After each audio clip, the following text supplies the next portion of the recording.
Welcome into Duval Daily, presented by GenJag.com. I'm Jordan Lugo. Thank you so much for tuning in here on Wednesday, January 15th. So, Trent Baalke, the ire of a lot of Jaguars fans, apparently the ire of a lot of folks around the league. Jason Cole talking with 1010XL last night, talking with my man Ryan the Hacker Green. Jason Cole, an NFL insider, saying everybody around the league believes he's a backstabber, Trent Baalke. Everybody in the building in Jacksonville believes he's a backstabber, doing everything he can to hold on to his job. And for some reason, Shad Khan can't see it. I cannot verify any of this from like my personal knowledge from what I have seen, but you've never heard anyone come out in defense of Trent Baalke. You just haven't. So there's that. And right now we're talking about cleaning up Trent Baalke's mess, specifically in relation to the 2024 free agent class. I'm not talking about guys they signed from their own team, anything like that. Outside free agents the Jaguars brought in for the 2024 season to try to get the team over the top, bringing in all these guys from winning programs. Baalke made a mess of it last year in free agency. He spent a lot of cheddar on some players that did not make a very big impact. We're going to talk about that here today.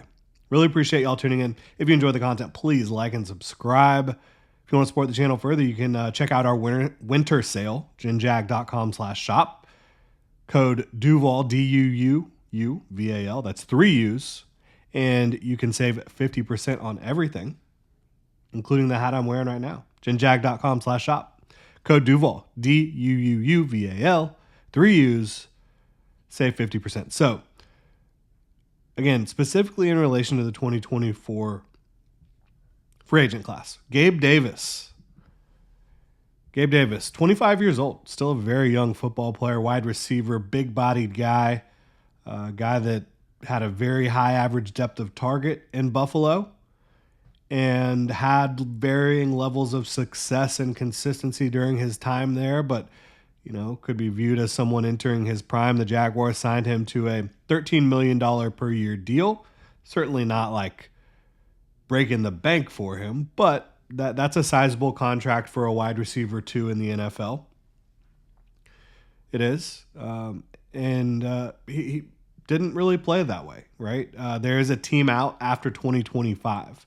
So the issue here, and the issue with a couple of these contracts, is that the Jaguars paid a player who did not produce at a high level in 2024, and now they are stuck with that player because there's not going to be anybody that trades for that contract. Nobody's trading for a Gabe Davis $13 million per year contract, and you can't release him and save any cap space until after the 2025 season, right?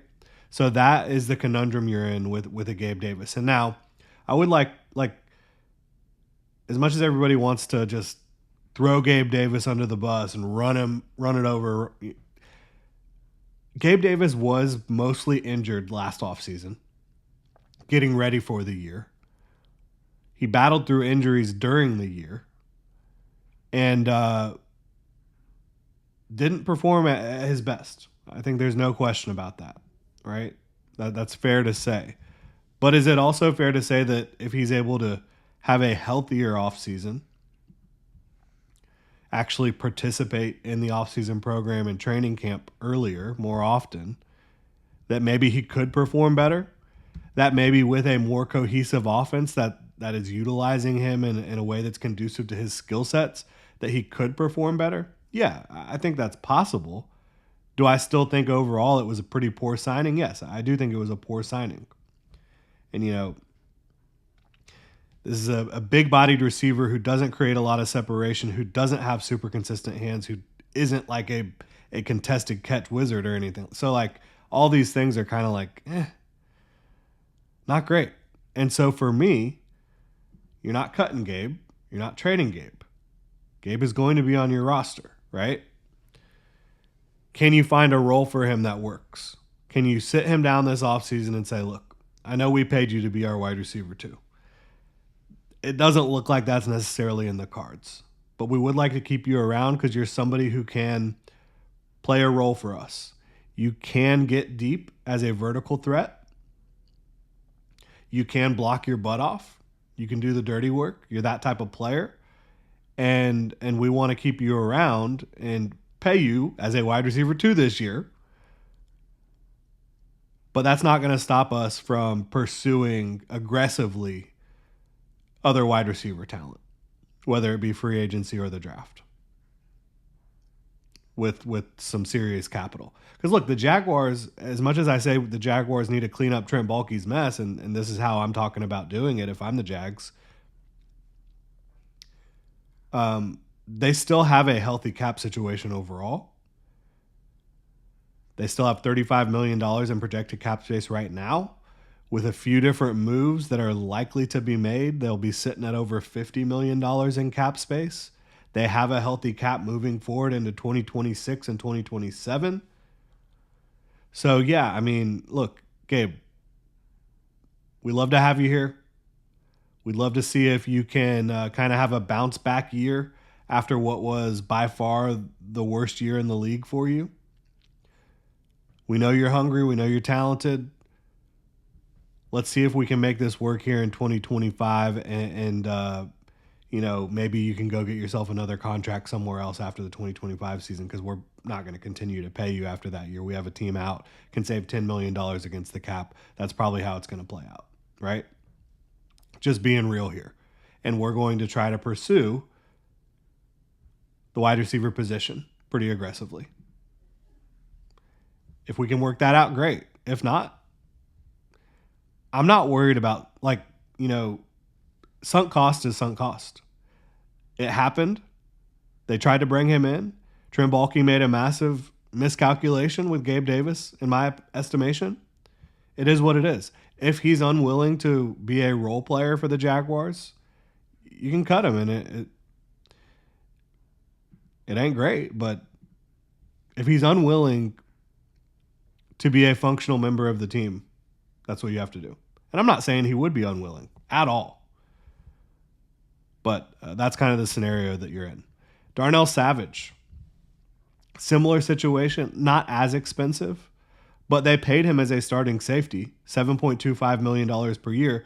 Safety and wide receiver, those two positions, they are not in the same ballpark when it comes to contract values across the league. So Darnell Savage, they paid to come in here and be a starting safety. I don't think he's a starting safety in the league. Could he have a better year in 2025 with a better coaching staff? Potentially. And again, this is another guy who dealt with injury coming in. Did not have the full off season. Maybe he could do better. But again, same with Gabe. I'm telling him, starting safety job is not yours. We are pursuing safety in free agency and the draft. If you want to be a competitor, a role player, someone who can help get this team over the top in 2025, that's great. If not, sorry, right? That's kind of how I view that one as well. Now, you've also got several other contracts we're going to look at. And again, this is not a referendum on these players. This is not personal. This is like brass tacks. Trent Baalke made some bad signings last year. Some signings that did not make a whole lot of sense. And, again, could these guys play better? Yeah, they could play better. They're still young enough to bounce back, have better years. And I think that both Darnell Savage and Gabe Davis should be looking at this as a contract year for them. They need to go earn another contract. It's not going to be in Jacksonville, but they need to go earn another contract elsewhere. This is their resume. Tape is their resume, right? So we'll continue talking about these guys first. Got to remind y'all about Underdog Fantasy. Making picks on Underdog is straightforward and signing up is even easier. Just head over to Underdog's simple-to-use mobile app or UnderdogFantasy.com. Sign up with promo code DuvalDaily, and Underdog will give you a free pick to use on your first cash pick'em entry, plus up to $1,000 in bonus cash when you deposit. Divisional rounds coming up quickly.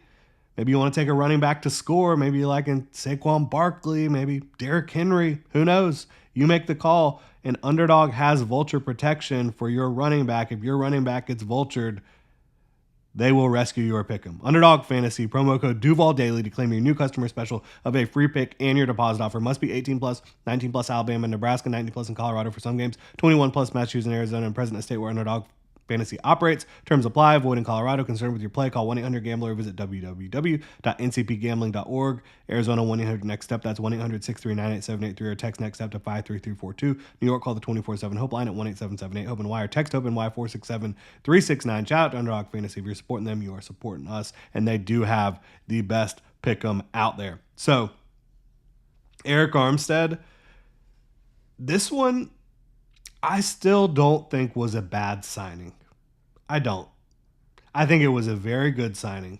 I am excited about Eric Armstead's potential in Jacksonville, assuming the next coaching staff wants to play him at defensive tackle, 3-tech, right? That's where he belongs, creating disruption on the interior. And I've always said, if you want to play him at edge when you are expecting the run, fine. If you're asking him to set the edge, fine.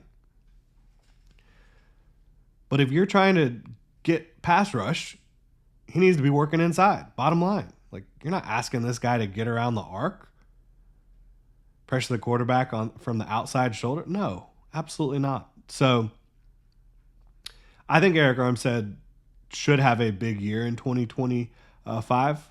The Jaguars signed him to a $14.5 million deal. They can't move him really until post-June 1 after the 2025 season.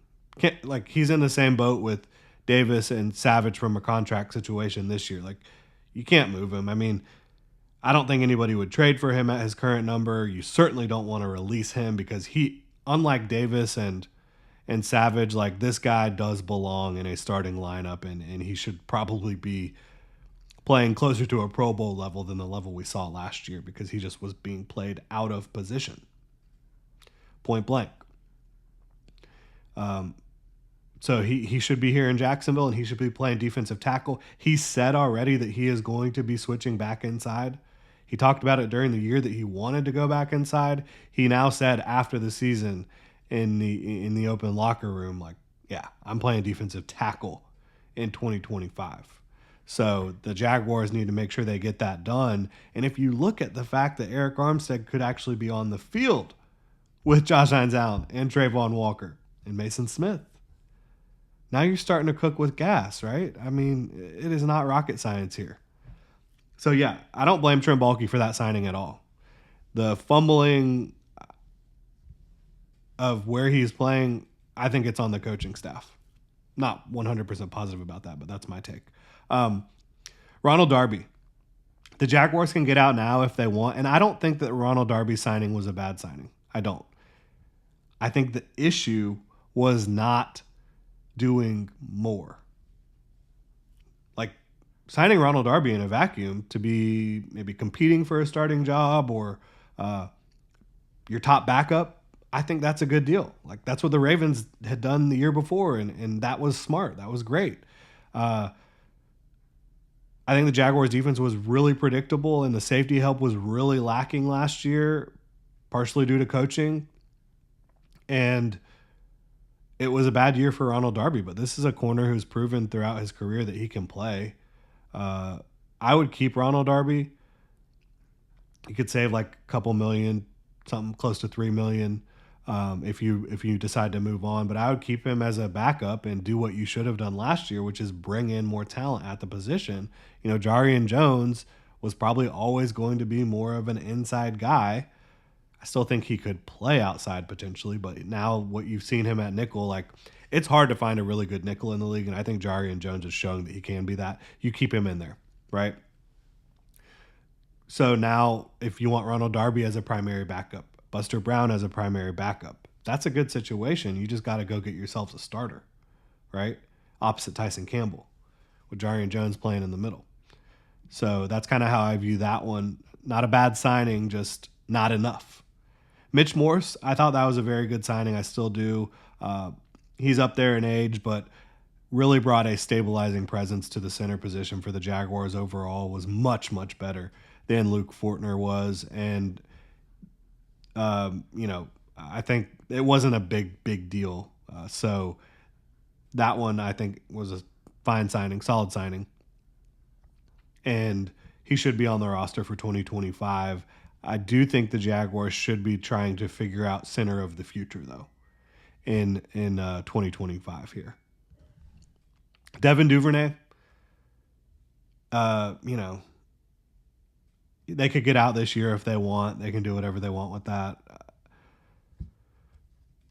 I wouldn't be necessarily against keeping him, but when you're starting to look at the numbers, Gabe Davis is going to be on the roster, right? Brian Thomas obviously is your wide receiver one. I think Christian Kirk is going to be let go. Parker Washington is going to be on the roster. So that's 3. Devin Duvernay, 4. You've got some young guys that are going to compete. So Duvernay could be there. Personally, I would say, Parker Washington, you're our returner and you're a role player at wide receiver in 2025.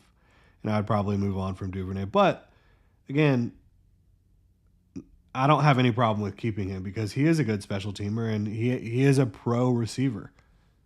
He is. Good route runner, solid hands, speed. So I don't have strong feelings either way. So that's kind of cleaning up how I would try to clean up the mess that Baalke made.